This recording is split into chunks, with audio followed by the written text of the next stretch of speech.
Hello everyone, this is doctor Anjali. Welcome to my YouTube channel. आज की class में हम स्टार्ट करेंगे ग्रेविटेशन के रिमेनिंग न्यूमेरिकल। तो exactly we have to do the fifth number question, solve the following example. इसके अंदर भी जो इसके A to G पार्ट है, today will finish it. Okay, तो स्टार्ट करते हैं A से।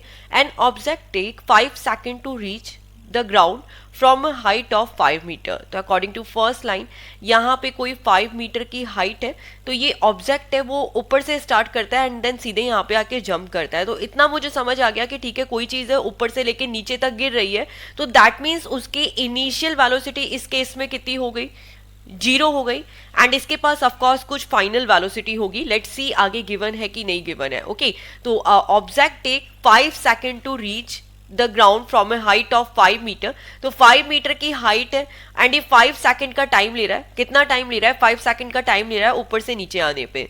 What is the value of G on a planet? ठीक है, तो ये इस प्लैनेट के अंदर जी की वैल्यू क्या होगी, हमें ये कैलकुलेट करना है। ठीक है, हमारे पास v की वैल्यू नहीं है, बट ऑफ कोर्स ये कोई और प्लैनेट है। अगर नॉर्मली हमारा प्लैनेट होता तो वहां पे तो g की वैल्यू क्या लेते हैं हम, 9.8 या 10 लेते हैं। तो बट ऑफ कोर्स यहाँ पे g की वैल्यू डिफरेंट होगी। तो लेट्स सी g की वैल्यू क्या आती है और इस न्यूमेरिकल को कैसे सॉल्व करते हैं। तो सबसे पहले डेटा एनालाइज करते हैं कि यहाँ पे क्या क्या डेटा गिवन है। तो एज यू कैन सी यहाँ पे इनिशियल वेलोसिटी है 0, फाइनल वेलोसिटी गिवन नहीं है, जो टाइम है that is the 5 second, and इसके बाद जो डिस्टेंस है एस ले लेते हैं, ये कितना है, 5 मीटर है, और हमें जी को कैलकुलेट करना है। तो लेट्स सी ऐसा कौन सा जो फॉर्मूला बनेगा जिसमें एस टी एंड जी को लेके कोई रिलेशन है। v equal to u plus a t, this is the first equation. अगर हम ये वाली इक्वेशन लेते हैं तो ये नहीं ले सकते क्योंकि एस फालतू हो जाएगा। Second one, S equal to U T plus half A T square, we can take this one, और we square minus you square equal to 2as। तो यहां पर अगर हम थर्ड इक्वेशन देखें तो यहां पे टाइम नहीं है, सेकंड इक्वेशन में टाइम भी है। ओके, तो क्या करते हैं, यहाँ पे सेकंड इक्वेशन ले लेते हैं। तो सेकंड इक्वेशन ली s equal to U T plus half A T square. अभी चीज ऊपर से नीचे आ रही है तो g प्लस में ही होगा। तो यहाँ पे as you can see u 0 है, तो ये वाली पूरी टर्म 0 हो गई। क्या हो गई formula, half G T square, A की जगह हमने g पुटअप कर दिया। अब वैल्यूज हमें कैलकुलेट करनी है, किसकी वैल्यू कैलकुलेट करनी है, g की। तो g इधर लिखा, 2 मल्टीप्लाई में गया s के साथ, तो ये हो गया 2s, एंड ये t स्क्वायर है, ये t स्क्वायर क्या होगा, नीचे चला जाएगा। तो ये g की वैल्यू कितनी मिली हमें, 2s by T square. Okay, तो 2 एस की वैल्यू कितनी है, 5 मीटर। यहाँ पे टाइम कितना है, 5, एंड 5 का स्क्वायर है तो ये हो गया 5 बाई 5 इंटू 5। एक 5 से एक 5 कैंसिल आउट हुआ, हमें जी कितना मिल गया, 2.5 मीटर पर सेकंड स्क्वायर। आगे आप इसको सॉल्व करोगे तो 5 4 20 एंड एक जीरो के लिए यहाँ पे पॉइंट लगा देंगे तो 0.4 मीटर पर सेकंड स्क्वायर। तो ये जो भी प्लैनेट है उसमें एक्सेलरेशन की वैल्यू कितनी होगी, 0.4 मीटर पर सेकंड स्क्वायर। अब हम सॉल्व करते हैं next question. The next question is the radius of a planet A is half the radius of the planet B। तो यहाँ पे दो प्लैनेट के बारे में बात कर रहे हैं, बट एक प्लैनेट की रेडियस है वो हाफ है कंपैरेटिवली बी। ओके, अब इसी के बाद हम आगे चलते हैं। If the mass of A is M A, what must be the mass of B so that the value of G on B is half that of value its value on A. तो of course देखिए, थोड़ा सा इस question को समझना बहुत जरूरी है। यहाँ पे 3 टर्म्स ली है, एक तो आर एंड दूसरा मास, ठीक है, जिसको एम लिख दिया, एंड इसके बाद जी। ओके, तो सबसे पहले जी एम आर पे बेस्ड फॉर्मूला क्या होता है, कोई फॉर्मूला पता है क्या हमें? एग्जैक्टली पता है, ग्रेविटेशनल एक्सेलरेशन का फॉर्मूला क्या होता है, g equal to G M upon R square. Okay, तो ये हमने केवल एक रफ में आइडिया लगाया कि यस यहाँ पे रेडियस है, m है, g है, और इसके बाद एक ग्रेविटेशनल एक्सेलरेशन का फॉर्मूला भी हो गया। बट सबसे पहले हम देखते हैं कि यहाँ पे डेटा क्या क्या गिवन है। ओके, तो डेटा देखना इट्स वेरी कंपलसरी। तो सबसे पहले हम क्या करते हैं, एक प्लैनेट के लिए लेते हैं a एंड दूसरे प्लैनेट के लिए लेते हैं बी। ओके, अब बेसिक टर्म हमें लेनी है radius, mass and gravitational acceleration. अब लेट्स सी यहाँ पे डेटा क्या क्या गिवन है।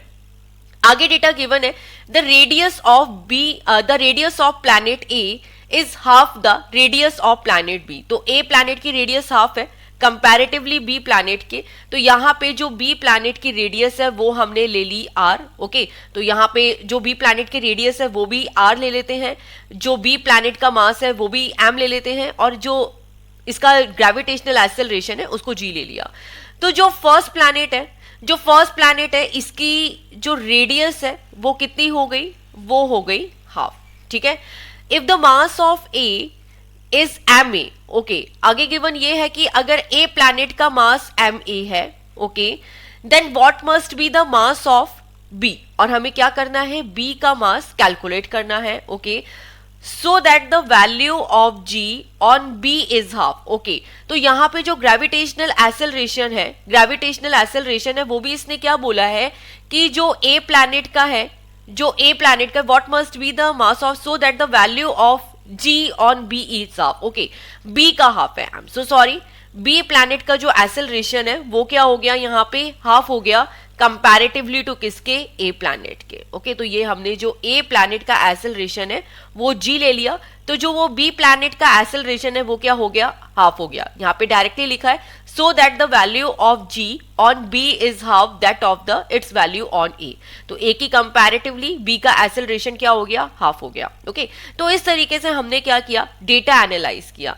अब आगे क्या किया हमने, बेसिक फॉर्मूला लिखा, G equal to G M upon R square, okay.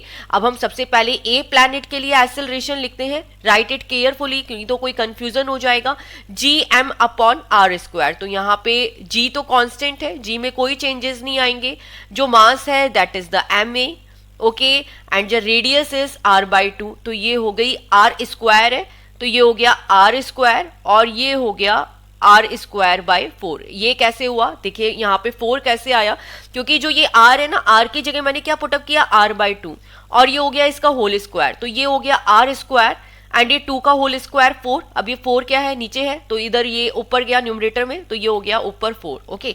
अब इसके बाद आते हैं हम बी प्लैनेट के एक्सेलरेशन पे, किस पे आएंगे, बी प्लैनेट के एक्सेलरेशन पे आएंगे। तो इसका फॉर्मूला क्या हो गया, जी, मास कितना है इसका, M B, G M upon R square, तो यहां पे एग्जैक्टली जो आर है वो तो आर स्क्वायर ही रहेगा, ओके। अब क्या करेंगे, हम दोनों को डिवाइड कर देंगे, this is the first, this is the second, तो हमने क्या किया, जी बी अपॉन जी ए, ओके, दोनों को डिवाइड किया, दोनों की वैल्यू रखते हैं, जी बी की वैल्यू कितनी है, G M B upon R square, और यहाँ पे जी ए की वैल्यू कितनी है, जी ए की वैल्यू कितनी है। अच्छा, अब आगे देखिए ये चीज भी चेंज करनी है क्योंकि यहाँ पे जी बी और ए का अलग अलग है, तो वो भी वैल्यू पुटअप करेंगे, but will do in the next step, okay. तो यहाँ पे ए का वैल्यू कितना है, जी ए का value, G M A 4 upon R square, तो ये हो गया 4 G M A upon R square, clear है।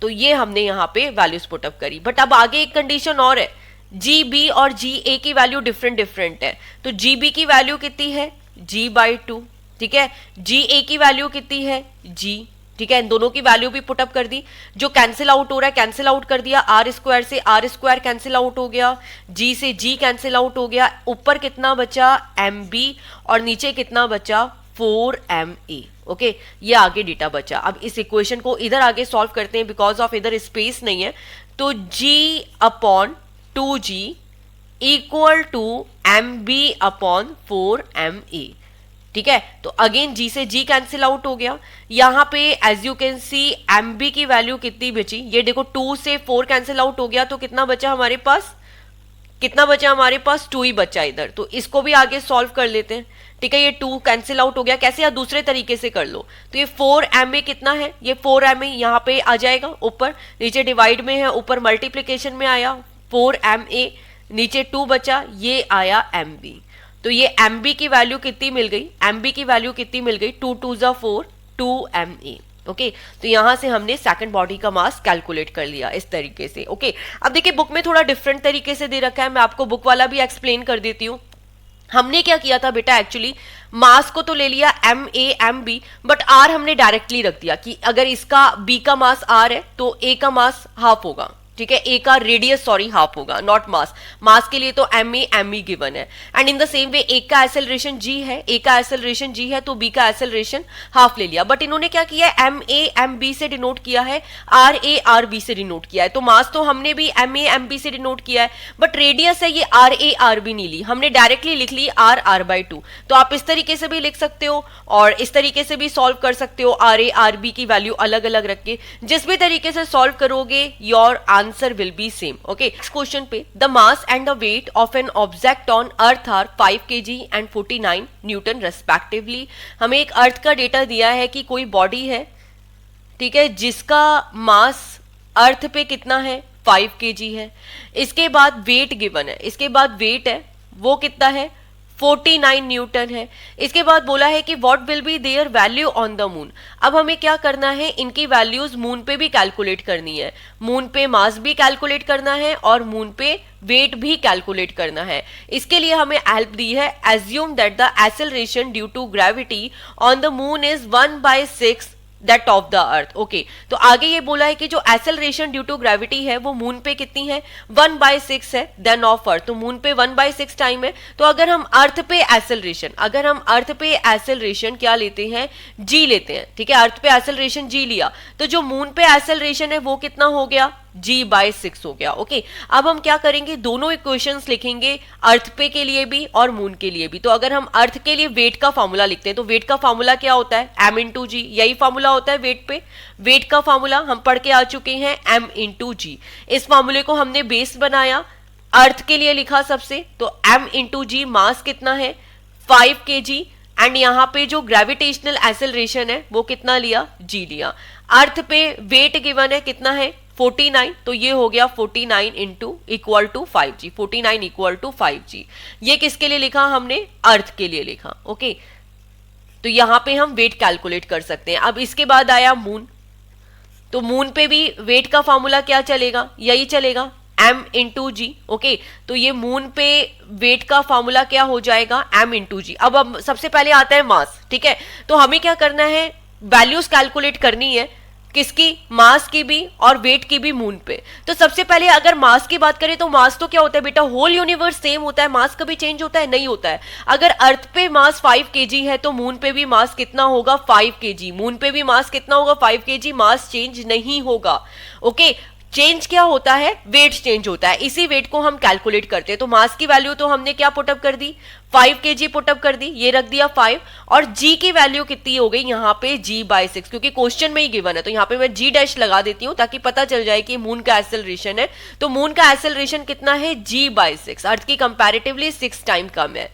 अब ये मून पे जो वेट है यही हमें कैलकुलेट करना है। कैसे कैलकुलेट करेंगे, तो एग्जैक्टली कैसे कैलकुलेट करते हैं, दोनों इक्वेशन को डिवाइड कर दें। तो this is the equation 1, this is the equation 2। हम क्या करेंगे, इक्वेशन 2/1, इक्वेशन 2/1।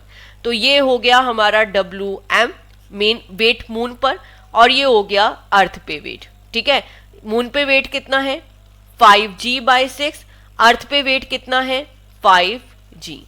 कैंसिल आउट हो रहा है, जो उसे कैंसिल आउट करते हैं तो ये देखो g से g कैंसिल आउट हो गया, 5 से 5 कैंसिल आउट हो गया, हमें क्या मिला, केवल 1/6। तो ये हो गया WM upon WE equal to 1/6। हमें क्या कैलकुलेट करना है, मून पे वेट कैलकुलेट करना है। तो ये क्या हो गया, WE ऊपर गया, ठीक है, ये यहाँ पे डिवाइड में उधर मल्टीप्लाई में गया, डिवाइडेड बाय कितना हो गया 6 हो गया। और अर्थ पे वेट कितना है, अर्थ पे वेट कितना है, ये हमें गिवन है, कितना गिवन है 49 न्यूटन, और डिवाइडेड बाय 6। तो आप इसे जब सॉल्व करोगे तो कितना हो गया, 6 7 जब 6 8 जा 48, तो ये यहाँ पे आपने लगाया 6 8 जा 48, तो ये हो गया 8.167। आप इसे सॉल्व करोगे तो you will get this answer. तो नाउ यू कैन सी कि जो मून पे मास है वो तो कांस्टेंट रहेगा, लेकिन जो वेट है वो कितना आएगा, नियर बाय 8.17 और एग्जैक्टली 8.167। तो इस तरीके से हमें इस क्वेश्चन को सॉल्व करना है। यहाँ पे डायरेक्टली डिवाइड करके किया है, आप इस तरीके से भी कर सकते हैं, GE/6 ले सकते हैं, G/6 ले सकते हैं, किसी भी तरीके से सॉल्व करेंगे your answer will be same. अब हम आते हैं नेक्स्ट क्वेश्चन पे। अब हम करते हैं इसका D part. An object thrown vertically upwards reaches a height of 500 metre. तो देखिए एक ऑब्जेक्ट है जिसे हम क्या कर रहे हैं, नीचे से ऊपर फेंक रहे हैं। तो जैसे कोई ऑब्जेक्ट को नीचे से ऊपर फेंका तो हमें ये पता है कि जैसे ही हम नीचे से ऊपर फेंकते हैं तो उसकी कुछ इनिशियल वेलोसिटी होती है, लेकिन फाइनल वेलोसिटी क्या होती है, उसकी जीरो होती है। तो v किसके इक्वल हो गया, जीरो के इक्वल हो गया। ठीक है, नीचे से ऊपर फेंका है, फाइनल वेलोसिटी क्या हो गई, जीरो हो गई। और जो यहाँ पे आपको हाइट मिलेगी, हाइट है कितनी कवर की है, 500 मीटर कवर की है। तो s की वैल्यू हमने कितनी ले ली, 500 metre. You have to calculate initial velocity. Of course initial velocity calculate करनी है। How long will the object take to come back to the earth. Okay, तो जो ये ऑब्जेक्ट है इसे दोबारा ऊपर से नीचे आने में कितना टाइम लगेगा, और जबकि यहाँ पे g की वैल्यू कितनी है, g की वैल्यू कितनी है, 10 मीटर पर सेकंड स्क्वायर। ओके, तो सबसे पहले फॉर्मूला कौन सा यूज करें, हमें इनिशियल वेलोसिटी कैलकुलेट करनी है, हमें टाइम कैलकुलेट करना है। ओके, तो देखो initial velocity v equal to u plus a t से कैलकुलेट कर सकते हैं। v equal to u plus a t से कैलकुलेट कर सकते, नहीं कर सकते क्योंकि e की वैल्यू नहीं है। फिर सेकंड इक्वेशन बचती है s equal to U T plus half A T square, वहां से भी कैलकुलेट कर सकते हैं। अब हम क्या करेंगे, सबसे पहले हमें इसकी इनिशियल वेलोसिटी कैलकुलेट करनी पड़ेगी। कौन सी, इनिशियल वेलोसिटी। तो इनिशियल वेलोसिटी के लिए भी ये फॉर्मूला एप्लीकेबल है क्या, लेकिन टाइम ही नहीं है, वंस अगेन टाइम ही नहीं है तो भी नहीं सॉल्व हो सकता। s equal to U T plus half A T square से भी सॉल्व नहीं कर सकते क्योंकि टाइम भी नहीं गिवन है, टाइम भी हमें कैलकुलेट करना है। ठीक है, तो दो चीजें कैलकुलेट करनी है, इनिशियल वेलोसिटी एंड टाइम, लेकिन टाइम भी नहीं है, इनिशियल वेलोसिटी भी नहीं है। तो हम क्या करते हैं, एक फॉर्मूला ऐसे उठाते हैं जिसमें कम से कम टाइम तो ना हो। तो v square minus you square equal to 2gs, इसके अंदर टाइम नहीं है। तो यहां से देखो हमारे पास g की वैल्यू है 10 मीटर पर सेकंड स्क्वायर, s की वैल्यू है, v की वैल्यू 0 हो गई, अब कैलकुलेट हो जाएगा। लेकिन हम क्या कर रहे हैं, कोई बॉडी को नीचे से ऊपर फेंक रहे हैं, तो जो ये माइनस का साइन आएगा, जब भी कोई बॉडी नीचे से ऊपर जाती है तो g क्या होता है, नेगेटिव हो जाता है, तो इसलिए लगाया माइनस 2gs। ओके, अब v की वैल्यू 0 है, 0 square minus you square equal to minus g की वैल्यू पुटअप करी 10, s की वैल्यू पुटअप करी 500। तो यहां से माइनस कैंसिल आउट हुआ, u स्क्वायर कितना मिला आपको, 5 2 10, और यहाँ पे हमने 3 टाइम्स 0 लगा दिए। अब हमें क्या करना है, इधर स्क्वायर है तो दोनों तरफ अंडर रूट लेंगे, इधर मिला u, 1 2 3 4 4 0 है, 2 0 कम हो गए, तो u की वैल्यू कितनी मिली, 100 मीटर पर सेकंड। ओके, अब हमारी इनिशियल वेलोसिटी कैलकुलेट हो गई। अब हम इजीली टाइम कैलकुलेट कर सकते हैं। तो फर्स्ट इक्वेशन उठाते हैं, v equal to u plus a T.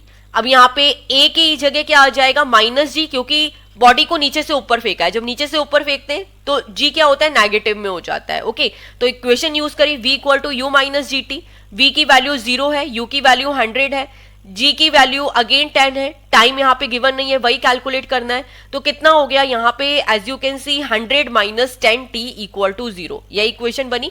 मैं इसका एक स्टेप आपको यहाँ पे और सॉल्व करके बता देती हूँ ताकि आपसे ये क्वेश्चन बहुत इजी वे में सॉल्व हो जाए। ओके, तो अब हम इसमें आगे चलते हैं, इसको आगे सॉल्व करते हैं। तो ये कितना हुआ, 0 equal to 100 minus 10t। Okay, तो ये 100 इधर क्या है, प्लस में है, लेफ्ट हैंड साइड में गया, माइनस में आ गया, तो minus 100 equal to minus 10t, minus से माइनस कैंसिल आउट हुआ, तो 100 इक्वल टू 10t। t का वैल्यू कितना मिला, 100, यहाँ पे 10 मल्टीप्लीकेशन में, नीचे गया डिवाइड में, तो कितना हुआ, 10 सेकंड। तो देखिए एग्जैक्टली हमें कौन सा टाइम कैलकुलेट करना है कि बॉडी को ऊपर से लेके नीचे तक आने में कितना टाइम लगा। तो of course as you can see, अगर वो यहां से ऊपर जाता है 10 सेकंड में, तो फिर नीचे भी आएगा 10 सेकंड में, ये बॉडी ऊपर गई 10 सेकंड में, ठीक है, कोई भी ऑब्जेक्ट फिर नीचे भी आया 10 सेकंड में, तो टोटल टाइम कितना हुआ, 20 सेकंड। तो टोटल टाइम कितना होगा, up time plus down time, 10 plus 10 second कितना हो गया, 20 सेकंड। अब हम आते हैं नेक्स्ट क्वेश्चन पे। A ball falls off a table and reaches the ground in 1 second. तो एक बॉल है, वो क्या है, ऊपर से नीचे गिर रही है, जैसे फॉल्स ऑफ का कंसेप्ट लिखा है। तो एज यू कैन सी, कोई बॉल है ऊपर से लेके नीचे गिरती है, कितने टाइम पे, 1 सेकंड के अंदर। ओके, अब यहाँ पे बोला है कि g की वैल्यू है वो आप ले लीजिए 10 मीटर पर सेकंड स्क्वायर। अब देखिए कोई भी चीज जब ऊपर से नीचे गिरती है तो वी नो वेरी वेल उसकी इनिशियल वेलोसिटी कितनी हो गई, 0, एंड फाइनल वेलोसिटी ऑफकोर्स हमारे पास होनी चाहिए। एंड यहाँ पे वही कैलकुलेट करना है, calculate its speeds on reaching the ground. Okay, and height of the table, और इस टेबल की हाइट कितनी है, मतलब हमें एस बी कैलकुलेट करना है। तो कौन से फॉर्मूले से कैलकुलेट करें, हमारे पास यहाँ पे टाइम है, हमारे पास जी है, यू है, वी को कैलकुलेट करना है, तो v equal to u plus a t formula use कर सकते हैं क्या। v equal to u plus g t. तो इससे क्या होगा, वेलोसिटी, फाइनल वेलोसिटी कैलकुलेट हो जाएगी, यस ऑफ कोर्स हो जाएगी। तो v इक्वल टू u और ऊपर से नीचे गिर रही है तो प्लस जी टी। ओके, तो यहाँ पे u की वैल्यू तो 0 है, g की वैल्यू 10 है, टाइम कितना लग रहा है, 1 लग रहा है। तो एज यू कैन सी की जो फाइनल वेलोसिटी है वो तो आ गई 10 मीटर पर सेकंड। तो हमने यहाँ पे स्पीड कैलकुलेट कर ली। अब इसके बाद हमें क्या करना है, किसको कैलकुलेट करना है, डिस्टेंस को कैलकुलेट करना है। तो डिस्टेंस दोनों फॉर्मूले से हो सकते हैं, s equal to u t plus half G T square से भी हो सकता है, और we square minus you square equal to 2GS से भी हो सकता है। कैसे कैलकुलेट हो सकता है, तो देखिए यहाँ पे v की वैल्यू हमने कैलकुलेट कर ली 10, तो ये हो गया 10 स्क्वायर, u की वैल्यू है 0, स्क्वायर हो गया 2, g की वैल्यू है 10, इस s को ही कैलकुलेट करना है। ओके, तो यहाँ पे जो v स्क्वायर है कितना हो गया, 100 हो गया, इक्वल टू 20s। तो s की वैल्यू कितनी हुई, 100/20, तो ये कितना हो गया, 5 मीटर। तो कितना डिस्टेंस ट्रैवल करेगा, 5 मीटर ये ट्रैवल करेगा। Okay, in the same way दूसरे तरीके से भी कर सकते हैं, s equal to U T plus half G T square, यहां से भी डिस्टेंस कैलकुलेट हो जाएगी।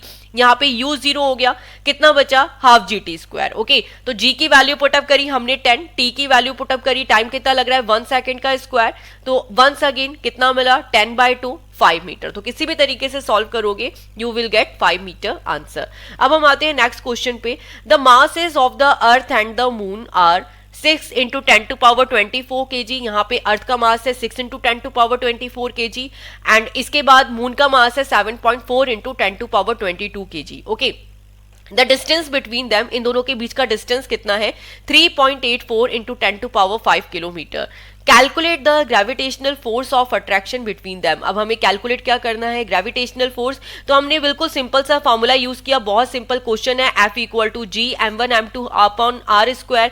जी की वैल्यू पुटअप करी हमने 6.7 इंटू 10 टू पावर -11। ओके, जो कांस्टेंट होती है गिवन भी है और आपको याद भी होनी चाहिए। दोनों बॉडी का मासेस पुटअप कर दिया। ओके, इसके बाद आर स्क्वायर है तो आर का स्क्वायर कर दिया यहाँ पे वैल्यू पुटअप करके। इसके बाद केवल कैलकुलेशन पार्ट है। तो कैलकुलेशन पार्ट मैंने आप लोगों को स्टार्टिंग में भी सॉल्व करना सिखाया है, कैसे सॉल्व करते हैं। सबसे पहले पावर्स को सॉल्व करो, सबसे पहले किसको सॉल्व करो, पावर्स को। तो अगर हम यहाँ पे देखें 10 टू पावर 24 है, यहाँ पे कितना है 10 टू पावर 22 है, तो दोनों को प्लस किया, 24 22 4 5 6 2 2 4 46 -11, तो कितना हुआ 35। तो 10 टू पावर 35 आ गया। इसके बाद हम यहां पर इसको सॉल्व करते हैं तो क्या हो गया 10 टू पावर 16। अब इसके बाद जो जितनी भी डिजिट्स है ऑफकोर्स आपको मल्टीप्लाई करना पड़ेगा, 6.7 मल्टीप्लाई बाई 6 इंटू 7.4, एंड नीचे है 3.84, स्क्वायर है तो वंस अगेन आ गया 3.84। आप मल्टीप्लाई करोगे और इसको थोड़ा सा और सिंप्लीफाई कर सकते हो। सबसे पहले पॉइंट्स हटा दो, तो जैसे ये 6.7 है तो ये 6.7/10 लिख सकते हैं, 67/10 इस तरीके से लिखा जा सकता है ना। तो सबसे पहले अगर पॉइंट्स में गड़बड़ होती है आपसे तो सबसे पहले पॉइंट्स हटा दीजिए, तो भी क्या होता है क्वेश्चन बहुत इजी वे में सॉल्व हो जाता है। जैसे यहाँ पे 6.7 है तो ये हो गया 67/10, आगे 6 है, इधर 74 है तो 7.4 है तो ये हो गया 74/10, और आगे है 10 into 10 to power 35। Once again नीचे क्या है 3.84, तो ये हो गया 384 डिवाइडेड बाय 100, ऊपर जाके मल्टीप्लाई। जैसे ये 3.84 है, पॉइंट हटाया कितना हुआ 384/100, तो ये 100 ऊपर चला गया। इन द सेम वे 384/100। ओके, और बाकी क्या है 10 टू पावर 16। तो वंस अगेन पावर के साथ खेलेंगे यहाँ पे, तो 10 टू पावर 2 हो गया, 1 एंड 2। ओके, तो ये 16 17 80, तो सबसे पहले ये डिजिट लिख दी सारी की सारी, 67 6 74। ओके, ये हो गया 10 टू पावर 35 एंड ये 4 0 हो गए तो 4 हो गया 35 36 37 38 39, तो ये हो गया 10 टू पावर 39 ऊपर। नीचे कितना आया 384 मल्टीप्लाई बाय 384, यहाँ पे 10 टू पावर 2 तो ये 16 17 18। अब आगे क्या सॉल्व करेंगे, अब आगे केवल ये जो पार्ट है ये कैलकुलेशन पार्ट है। तो कैलकुलेशन पार्ट में अब देखो अब मल्टीप्लाई करना पड़ेगा 67 को 6 से, फिर 74 से, ठीक है, फिर यहाँ पे मल्टीप्लाई करके डिवाइड करोगे और पावर कितनी हो गई, तो ये 39, यहाँ पे क्या हो गई -18, तो 9 में से 8 गया 1, 3 में से 1 गया 2, तो ऊपर पावर 21 आ गई। ओके, एंड इसको आगे सॉल्व करोगे तो उस accordingly you can do the question. आगे जो कैलकुलेशन पार्ट है ऑफकोर्स वो तो करना ही पड़ेगा। इस टाइप के क्वेश्चन बहुत ईजी होते हैं, लेकिन जो कैलकुलेशन है उसी में थोड़ा सा टाइम लगता है। अब हम आते हैं लास्ट क्वेश्चन पे। The mass of the earth is 6 into 10 to power 24 kg. The distance between the earth and the sun is 1.5 into 10 to power 11 metre. तो हमने अर्थ का मास लिख दिया, यहाँ पे रेडियस लिख दी. आगे if the gravitational force between the two is, तो यहाँ पे अगर दोनों बॉडीज के बीच में ग्रेविटेशनल फोर्स कितना लग रहा है 3.5 into 10 to power 22 newton. What is the mass of the sun. अब हमें सन का मास कैलकुलेट करना है. जी की वैल्यू वंस अगेन गिवन है, तो देखिए F equal to G m1 m2 upon R square होता है. तो यहाँ पे अगर हम अर्थ का मास m1 ले रहे हैं और सन का मास m2 ले रहे हैं तो हमें m2 कैलकुलेट करना है. तो हमारा m2 का फॉर्मूला क्या हो जाएगा, F ये यहाँ नीचे डिवाइड में है, उधर गया ऊपर मल्टीप्लीकेशन पे एंड नीचे आया जी m1. तो ये जी m1 डिवाइड में आ गया. F की वैल्यू पुटअप करोगे, आर स्क्वायर करोगे, जी m1 की वैल्यू पुटअप करोगे. इसके बाद केवल कैलकुलेशन पार्ट है, तो यही पावर्स के साथ आपको सॉल्व करना है. बट वंस अगेन अगर यहाँ पे ये आप क्वेश्चन ट्राई कीजिएगा, बट अगर मैथमेटिकल पार्ट में प्रॉब्लम आती है तो please let me know what we can be do. कि जैसे न्यूमेरिकल सेक्शन चल रहा होता है तो अगर एक एक क्वेश्चन की हम लोग यहाँ पे प्रैक्टिस करेंगे, ठीक है, कैसे सॉल्व करेंगे, तो लेंथ बहुत लंबी हो जाएगी. तो व्हाट वी विल डू, कोई एक वीडियो बनाएंगे जिसके अंदर केवल क्या करेंगे, इस टाइप की जो कैलकुलेशन है उनको करना सीखेंगे. तो please I will wait for your comment कि आपसे इस टाइप के न्यूमेरिकल सॉल्व हो रहे हैं कि नहीं हो रहे हैं. तो उस accordingly we will decide later कि ये वीडियो बनाना है कि नहीं बनाना है. ओके, तो बाय ऑल बेटा, मिलते हैं नेक्स्ट लेक्चर में. Thanks for watching and please guys click to subscribe. Bye.